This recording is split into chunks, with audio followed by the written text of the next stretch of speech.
मैं आपको तरीके बताऊंगा, पैसा वापस आएगा कैसे, क्यों आएगा, सिस्टम को थोड़ा समझेंगे, लॉ को समझेंगे तो आ जाएगा, आता भी है। काफ़ी लोगों के पैसे वापस कराए।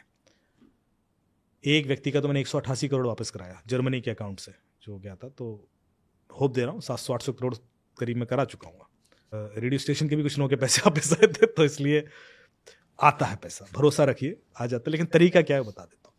देखिए, जो आरबीआई की गाइडलाइन है बड़ी सिंपल है। यदि 3 दिन के अंदर आप कंप्लेन करते हैं बैंक को, तो bank is liable to pay you 100% money. 7 दिन के अंदर करते हैं तो 50%, 21 दिन के अंदर करते हैं तो शायद 25%। पर होता क्या है कि जब आपके संग कोई क्राइम होता है, उसमें इस लॉ में एक चीज क्लियर है कि जिसकी गलती उसकी लायबिलिटी। गलती आपकी नहीं होनी चाहिए। यदि आपने कोई गलती ही कर दी है, खुद ही पैसा ट्रांसफर कर दिया, तो बैंक इज नॉट लायबल। पर गलती तो आप ही की होती है, 99% टाइम आप करते हो। गलती आपकी होती है, आप बैंक को कॉल करके बोल देते हो कि ऐसा हुआ था, मैंने फिर QR कोड स्कैन कर लिया, फिर मैंने लिंक स्कैन कर लिया, मैंने खुद ही पैसे ट्रांसफर कर दिए और मैंने OTP दे दिया। उसके बाद बैंक कहता है ठीक है आप पुलिस में कंप्लेंट कीजिए, उसकी कॉपी दीजिए, हम प्रोसेस करते हैं, ये कीजिए वो कीजिए, आप सब कुछ करते हो। बट आप बैंक के सामने एक्सेप्ट कर चुके हैं कि आपकी वजह से हुआ। हाँ, अब आप बैंक आपको एक ईमेल कर देता है कि साहब we have investigated your case after 1 week and we found it was your mistake, so we are not liable to pay you anything, thank you so much, love you, keep banking with us. Love you. तो आपको bank के सामने ये prove करना है कि गलती आपकी नहीं थी। नहीं, मैं ये भी नहीं बोल रहा। ओके। लेकिन अमूमन यही होता है। पर इस चीज को जरा समझने की कोशिश कीजिए। गलती आपकी थी, आप ही ने बैंक को बताया था, और तो कोई बैंक के पास तरीका नहीं था। और उसके बाद बैंक ने इन्वेस्टिगेट क्या किया? बैंक ने आपको क्या मनी ट्रेल दिया, ये बताया कि आपका पैसा वहां गया था, मैंने इतना लॉक करा दिया तो इतना तो वापस आ जाएगा, या इतना तो हमने रोक लिया, क्योंकि आपने तो तुरंत बता दिया। मान लो आपने आधे घंटे में बता दिया, तो बैंक को कहीं तो रोक लेना चाहिए ना कुछ पैसा। 50,000 था तो कम से कम 20,000 दिलवा दो वापस। ठीक है। उसके बाद का कोई डिटेल बैंक नहीं देता, जो आपका राइट से मांगना। तो आप मांगिए कि ये तो चलो हो गया, मेरा पैसा गया कहां और कहां लॉक है, उसमें है नहीं है, उसका ओनर का डिटेल दीजिए। तो ये जो राइट है उसको लोग इस्तेमाल नहीं करते, पहली चीज। दूसरा, बैंक को ये बताना जरूरी है कि किसने मेरा पैसा लिया। देखिए यूके में तो ये कर दिया कि 100% बैंक ही देगा। तो लेकिन इसमें एक छोटा सा एक और कैच है जिसका आप इस्तेमाल कर सकते हैं। दुनिया में कोई भी साइबर क्राइम से पहले एक साइबर क्राइम हो चुका होता है। जब आपके संग कोई साइबर क्राइम हो रहा होता है ना, उससे पहले एक और हो चुका होता है, ठीक है, जिसके बारे में आपको पता नहीं होता। आपको जब कॉल आता है कि मैं इंश्योरेंस कंपनी से बोल रहा हूं, या मैं बैंक से बोल रहा हूं, या मैं ट्राई से बोल रहा हूं, या मैं पुलिस से बोल रहा हूं, तो बंदा आपको कुछ इन्फॉर्मेशन देता है कि आपका ये इंश्योरेंस नंबर है, ये प्रीमियम नंबर है, ये डिविडेंड है, ऐसा है वैसा, डेट ऑफ बर्थ, फादर का नाम, एड्रेस, वो सब उसको पता है। उसके बाद आप उस पर ट्रस्ट करते हो, उसके बाद आप वो गलती करते हो कि भाई आपका तो डिविडेंड पड़ा हुआ है, आप क्लेम क्यों नहीं करते, तो ये कर लीजिए। ये उसको कैसे पता था, ये उस तक डेटा पहुंचा कैसे, ये थोड़ा समझने की कोशिश करेंगे। पर इसका आपको हेल्प कैसे मिलेगी, देखिए। तो नॉर्मली हम एक इन्वेस्टिगेशन रिपोर्ट बैंक को भेजते हैं और उसमें क्लियरली मेंशन करते हैं कि ठीक है मेरे विक्टिम से गलती हुई, उसने OTP दे दिया, पर उसने बैंक का पासवर्ड नहीं दिया, और बिना बैंक का पासवर्ड और OTP दोनों यूज किए पैसा नहीं निकल सकता। तो जब मेरे विक्टिम ने पासवर्ड नहीं दिया, पासवर्ड सिर्फ या तो विक्टिम के पास था या बैंक के पास था, तो अब जरा बैंक बताए कि वो पासवर्ड क्रिमिनल तक कैसे पहुंचा। तो बैंक क्या करेगा? बैंक उसको ज्यादा डिस्कस नहीं करेगा। बैंक पैसे दे देगा। क्यों?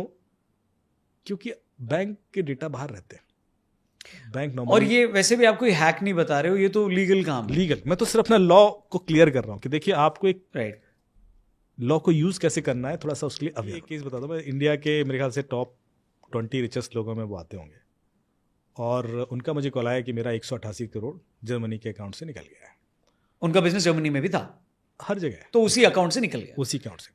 तो उन्होंने कहा कि हमने कोर्ट में गए और कोर्ट ने डिसीजन दे दिया, क्योंकि उन्होंने कोई इजराइल की कंपनी से इन्वेस्टिगेट कराया एंड दे फाउंड दैट उनका जो CEO था उसका ईमेल आईडी हैक हुआ था, और उसके CEO की ईमेल आईडी से बैंक को ईमेल जाते थे with a request to transfer this money to different account.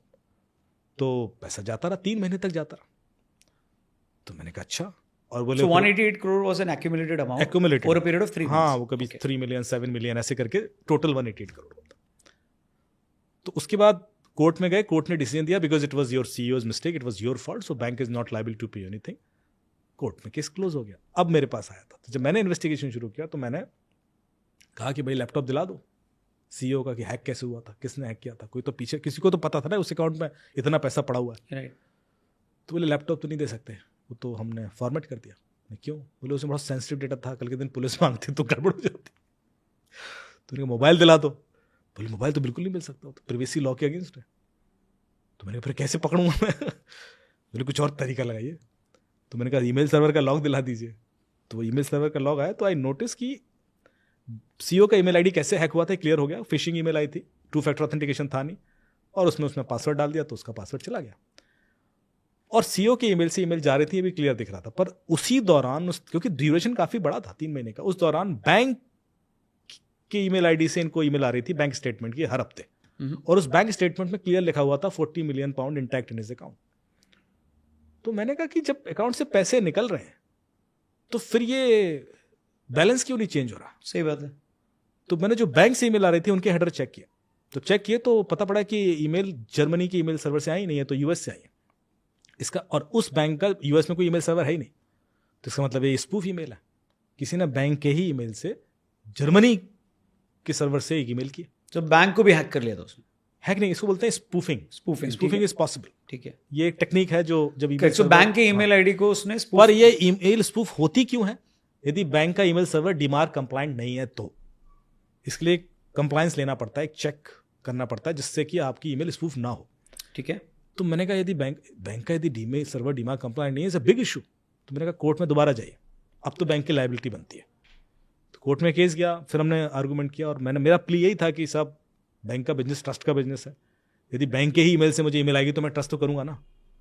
और ये पॉसिबल इसलिए हुआ क्योंकि बैंक का ईमेल सर्वर डीमार्क कंप्लायंट नहीं है, तो गलती बैंक की है, सारी लायबिलिटी बैंक की है। तो जज ने कहा कि स्पूफ करके दिखाओ, तुमने करके दिखा दी। तो उसके बाद वो पूरी लायबिलिटी बैंक की बनी और बैंक से पैसा इनको मिल गया। तो आप देख रहे हो कि छोटा सा लॉ की अंडरस्टैंडिंग यदि आपको है तो वही लॉ, वही जजमेंट बदला जा सकता है। तो ये कॉमन आदमी से ज्यादा तो ये बैंक के लिए प्रॉब्लम है। यस, तो जामताड़ा गैंग के पीछे तो बैंक को पड़ना चाहिए। देखिए अभी तक बैंक इसलिए बचे हुए हैं क्योंकि हमने बैंक को अकाउंटेबिलिटी दी नहीं, बैंक बचे हुए। जैसे यूके में इस समय बैंक्स की हालत खराब है। मैं भी लॉयड बैंक, नेटवेस्ट बैंक सबके सीईओ से मिला, वो कह रहे हैं कि अब लायबिलिटी सारी हमारी कर दी उन्होंने।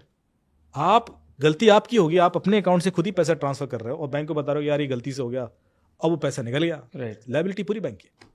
इसमें 50% वो बैंक जिस अकाउंट में आपका अकाउंट है, जिस बैंक में आपका अकाउंट है, 50% वो बैंक देगा जहां आपने पैसा ट्रांसफर किया। अरे भाई साहब, तो हर बैंक लपेटे में है।